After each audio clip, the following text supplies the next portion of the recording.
चंदा, माधव बाबू तनी ऊपर आओ। ठीक है, अभी आवत है।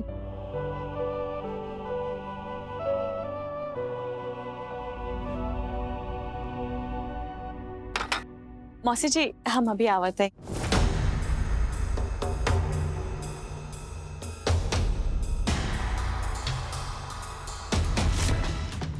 ये तो यही ताक में रहता कि कब माधव बुलाए और मटकत मटकत पहुंच जाए। देख लो, हमनी सबके बिना चाय देले चल गई। एकरा के पते न हो कि पानी में रह के मगरमच्छ से बैर न करे के चाहिए।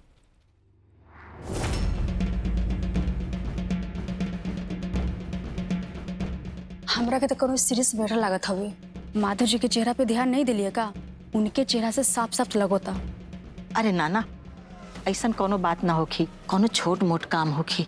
अब कोनो ब्याह करे थोड़े जात है, जस्ट सीरियस मैटर होखी। पता नहीं मौसी जी, पर हमरा के ना अंदर से ऐसा फीलिंग आवता कि कोनो न कोनो बात जरूर होगी। तारा, एक काम करा, तू माधव के कमरा में जा, अच्छा के देखा कि काहे बोलेलस है। बोली, का बात है? रहुआ हमरा के बुलावली?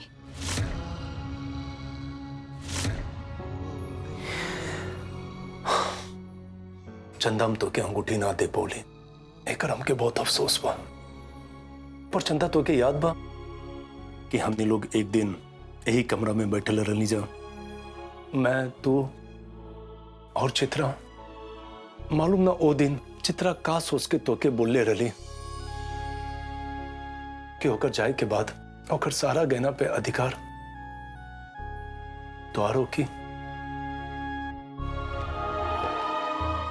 हाँ माधव बाबू, हमरा के वो दिन याद है। हम चित्रा का उहे अंतिम इच्छा पूरा करना चाहते हैं।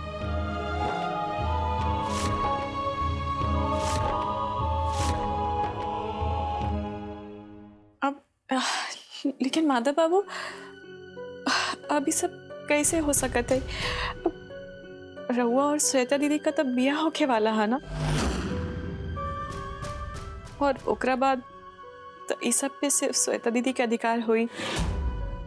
हम ये सब ना ले सकते माधव बाबू, प्लीज। और माधव बाबू समझे का कोशिश करी। ये सब बात अगर श्वेता दीदी के पता चल जाई तब श्वेता दीदी बहुत गुस्सा करियन।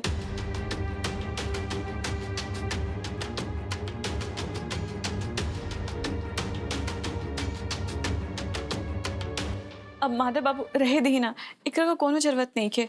चंदा, श्वेता का बोली होकर चिंता तू छोड़ दा, हम श्वेता के समझा दे।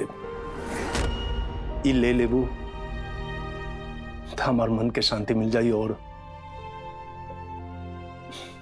चित्रा का अंतिम इच्छा भी पूरा हो जाए।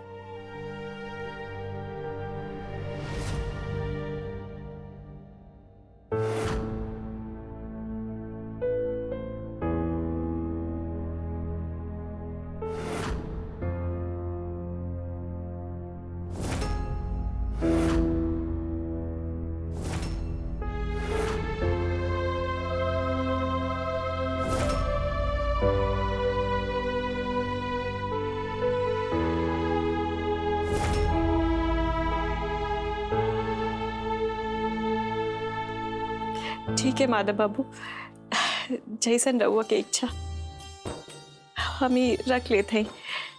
Thank you.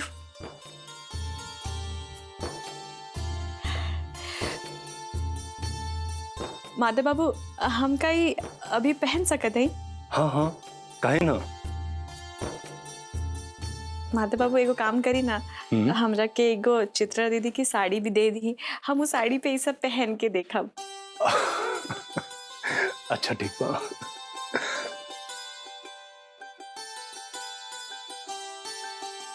इला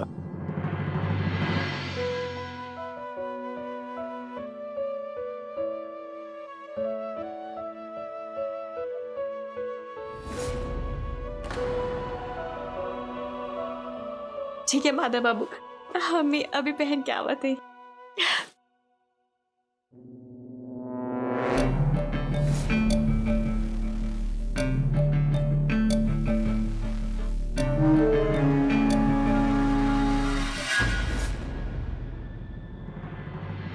हाँ बोला, का बात?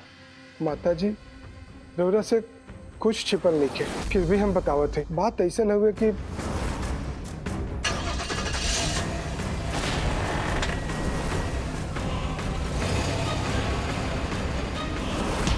हम यह चाहते हैं कि ऐसा कोनो उपाय करें जैसे श्वेता के शादी माधव के संगे हो सके। तू लोग हत्यारा हो, एगो निर्दोष निर्मम के हत्या कैला हो और सोचत हो कि वो आत्मा तोरा सबसे बदला भी न ले। कर्म के फल तो भोगते के पड़ी। केहू के हत्या ना कैले है जा। चुप, देवी माँ के दिव्य दृष्टि से कुछो न छुपल है और तू सब तो हत्यारा है। एक प्रायश्चित कर ही के पड़ी और हमरा के झूठ बोले वालन से सख्त नफरत है। देखल चाहत है तू लोग कौन पाप कैला है? रुका, अभय देखावत हूँ।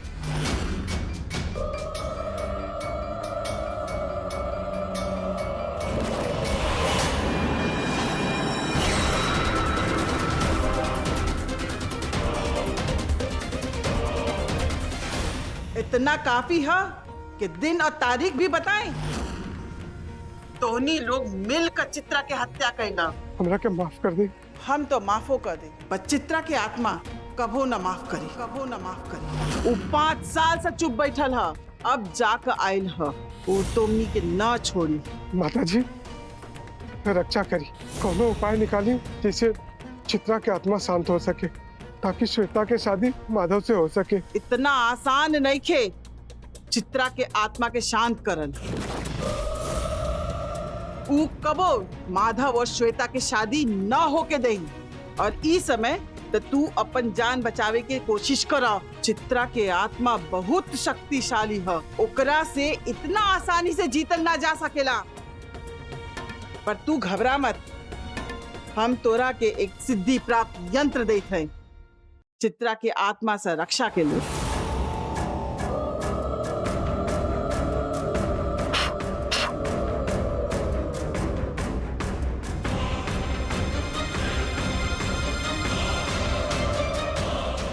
अब तू लोग जा, हमार ध्यान के समय हो गई।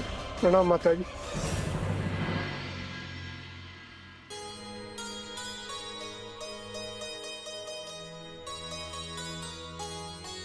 माधव बाबू,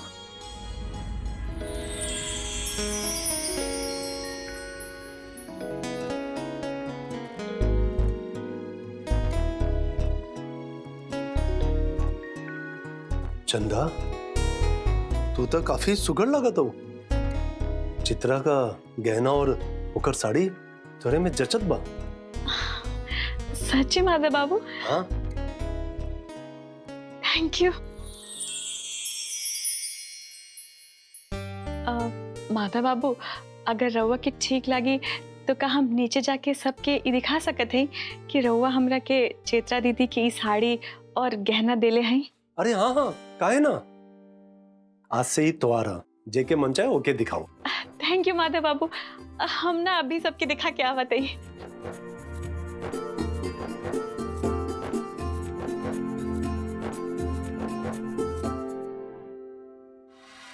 का कहलो?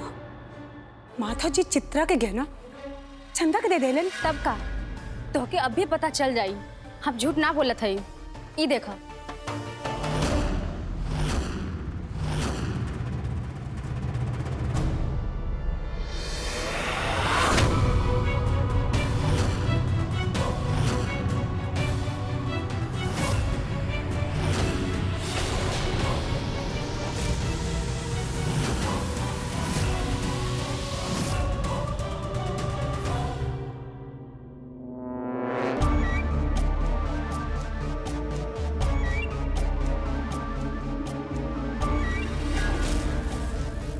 श्वेता दीदी देखिए हम कैसन लागत है। ई चित्रा दीदी का साड़ी और ई गहना माधव बाबू हमरा के दिले हवन, वो हमेशा खाते।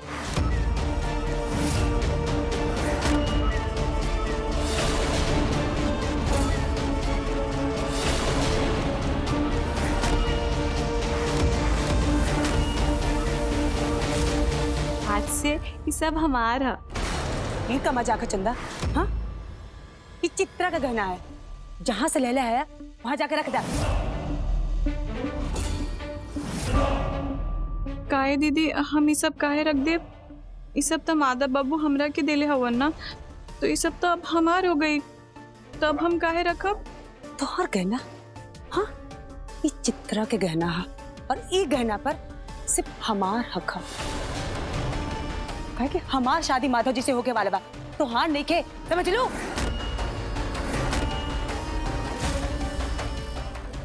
दीदी हम ये गहना काहे रखब? मादा बाबू हमरा के खुदे देले हवन। और दीदी चित्रा दीदी के भी ये इच्छा रहल कि उनका के बाद ये सब चीज हमरा के मिल जाए। ऐसे कैसे हो जाए? हाँ, ये खानदानी गहना है, ये गहना पे घर के बहू के हक होला। पूरा ससाराम जानेला कि माधव जी से हमार शादी होके वाला बा, तो हाँ नहीं, ये बात थोड़ा के समझ में नहीं क्या आवत? हाँ, सुनाई नहीं के देत? हाँ, बैठ बाड़ो, जाके उतारा। दीदी का करत है? हम ना उतारब।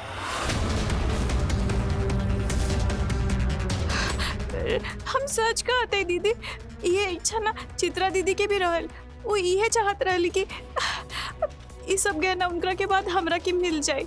वो खुदे हमरा से कहले रहली। तोरा के बताई? कोनो सबूत और गवाह है? ये बात के गवाह हम हैं, हम हैं, हम हैं, हम हैं।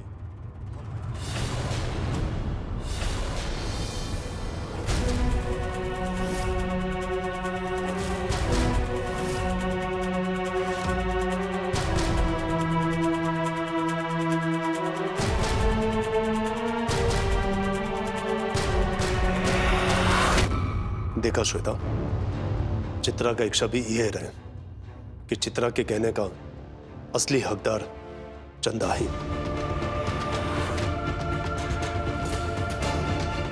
देखा, चंदा के परेशान मत करा, तो कि जितना गहना चाहिए, जैसन गहना चाहिए, हम सब खरीद के तोके दे दे। पर ये गहना पर हक सिर्फ चंदा का हो। जिद मत करा, छोड़ता। छोड़ दी? ऐसे कैसे छोड़ दी? हाँ, ये खानदानी गहना है और खानदानी गहना पर वो घर के बहू के हक होला। और सबके पता है ये घर के होके वाला बहू हम है, हम श्वेता। आपसे हमारी शादी होके वाला बा। आप ही बताइए, चंदा आपके क्या है? बस श्वेता बस, अब ज्यादा बोलबू तो ठीक ना हुई।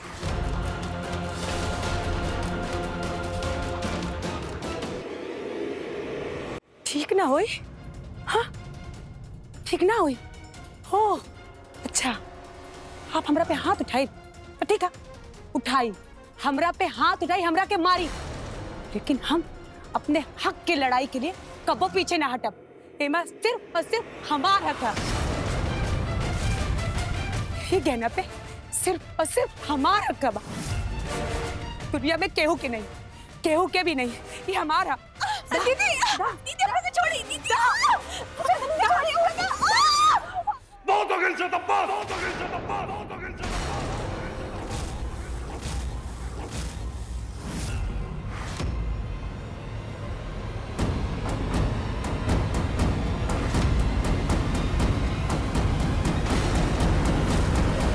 माधव,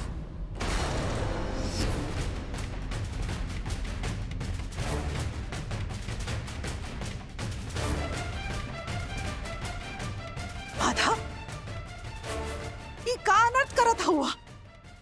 अरे हम तोरा के ये संस्कार देले हैं, एगो औरत पे हाथ उठावे के ना। अरे श्वेता तो हर होखे वाली पत्नी हो, तू उनकरा पे हाथ उठेबा तो समाज का कही? माधव बेटा, हमरा के तोरा से यही उम्मीद नहीं खे रहल। नहीं आंटी जी, मत रोकी, उठावे दी हाथ। आज माधव जी के हाथ उठावे दी हमरा पे।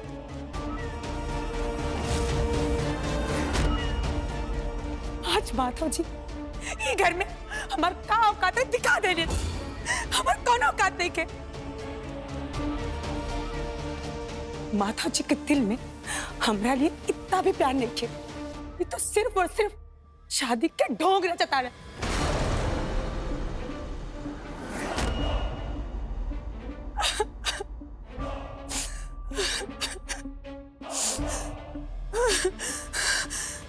श्वेता चुप हो जा, अपने आप के संभाला।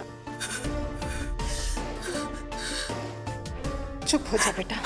ना ना, अब हम ये घर में एक पल के लिए भी ना रहा। हम ये घर में होने कि हम माता जी की जिंदगी खुशियों के रंग भर सका, लेकिन ऐसा कुछ ना भाई। हम तो माता जी के दिल में अपन इतना सब प्यार भी ना जता पाने।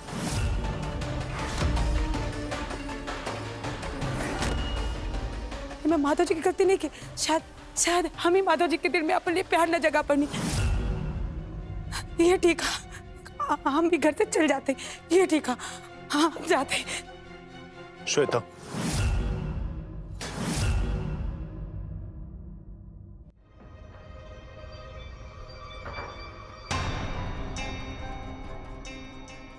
श्वेता हमके माफ कर दो।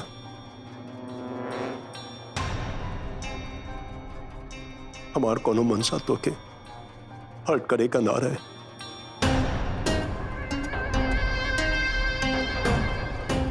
वो तो तू जिद में आगे ले रहलू, ऐसे हमके गुस्सा आ गया और हम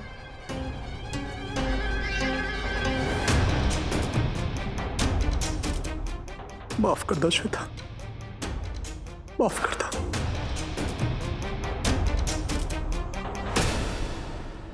श्वेता, माधव सच कहता है। हम माधव के बहुत अच्छे से जाने थे। माधव को बहुत जानकर केहू की चोट ना पहुंचे हैं। ओकर तोहरा के चोट पहुंचावे के कोनो मंशा नहीं के रहल। वो तो बस गुस्सा में आके हमरा के पूरा विश्वास है कि ऐसा आगे कबो ना होई। रुक जा बेटा, हमरा खातिर, माधव के खातिर। चंदा बाची, तू एक काम करा, इतना गहना पहन के बाहर मत जाइए। बेटा जमाना बहुत खराब है। चोर उचक्का न जाने कौन से रूप में तोहरा के आके लूट ले ही। इससे सावधान रहे के पड़ी ना बेटा। अब जा सब लोग जाके अपन अपन काम करा। हम देखा आके का करे के हा।